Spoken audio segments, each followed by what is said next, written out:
ka-idol, para naman sa ating good news. Nako, parang good news talaga to Isang dalagita natanggap ang crush na binalot bilang regalo sa high school Christmas party. Sa detalye ng good news na yan, ating pakinggan, Idol Tita Ronia.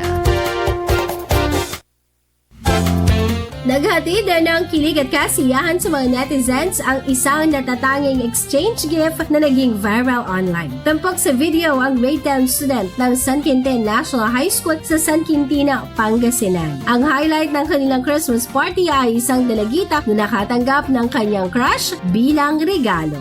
Sa video na in-upload ni Sofia Marino December 19, 2024, makikita ang malikhaing ideya ni Mark Joshua Estipona na binalot ang kanilang kaklasing si Prince Joseph Kokya upang irigalo kay Hannah Gwyneth. Ayon kay Sofia, matagal nang alam ng kaklase ang mutual crush ni Hannah at Joseph. Kaya naman, nang mabunot ni MJ si Hannah sa exchange gift, naisip niyang magbigay ng nakakatuwang sorpresa. Ipinahayag din na may pahintulot ang kanilang guro sa naturang ideya dahil katuwaan lamang ito. Ang video ay nakapagtala na ng mahigit 11.8 million views sa social media kung saan maraming netizens ang nagkomento at nagpahayag ng kanilang kasiyahan. Yan ang ating good news for today. Ako si Idol Tita Ronnie Tatak, IFM.